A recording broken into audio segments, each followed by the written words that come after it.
there's different reasons that you take vacations. We've done mission trips. We've done things with the whole family.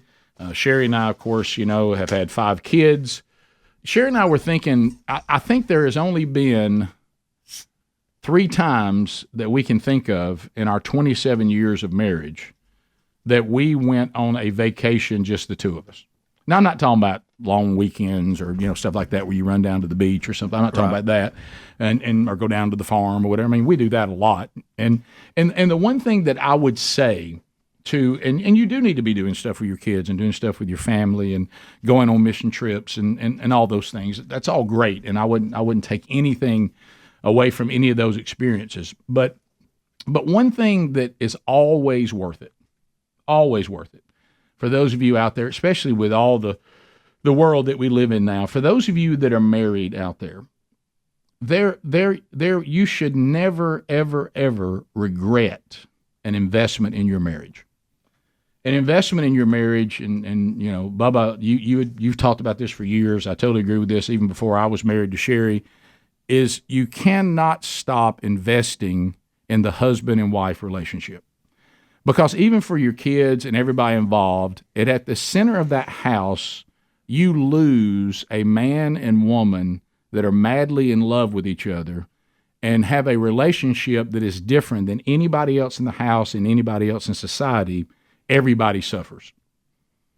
And so this trip, of course, Sherri had been to Israel where she was there working with a group of women, and she just incredible experience.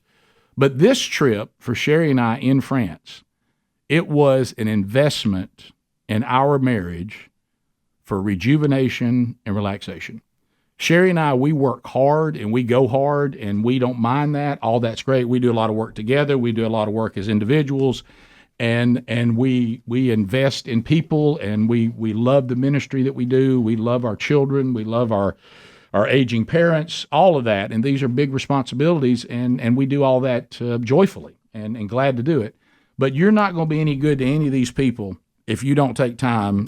Yeah. Like I said before. Got to have the foundation. Yeah, and I know, Bubba, this is, and rightfully so, and I love y'all looking after me, is that sometimes, you have to say, look, you're going to have to rejuvenate and rest, or this other stuff you're going to burn out. Yeah. And as I said, leaving, the pastor that told the person who complained about his sabbatical about the devil never rests, and the pastor said, I'm not trying to be the devil. I'm trying to be I'm trying to be Jesus, and he did rest. He did. Yeah. And God probably made some people mad too. Yeah, and God told us to take time to rest so we can be about his business. But also he said clearly about marriage, the writer of Hebrews makes it very clear. I think it's in Hebrews 13:4. He says, may marriage be held in a place of honor by everybody.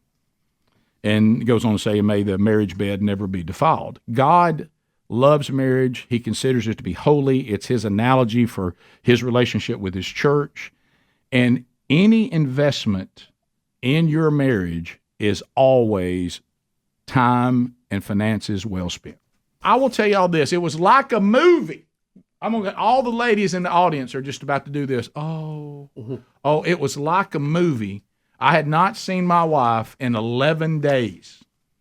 And I step out of the airport in Marseille, and I hear off in the distance, Rick, and we lock eyes. In the airport. I go to her. Wow. She comes to me. She is so gorgeous, so beautiful. Had a little son on her from Israel. She had a just beautiful dress on. Her hair was perfect. And I took her into my arms, and I just lifted her off the ground, and we just, I've missed you so much. And I thought to myself, this is going to be a good week. This is going to be a good week.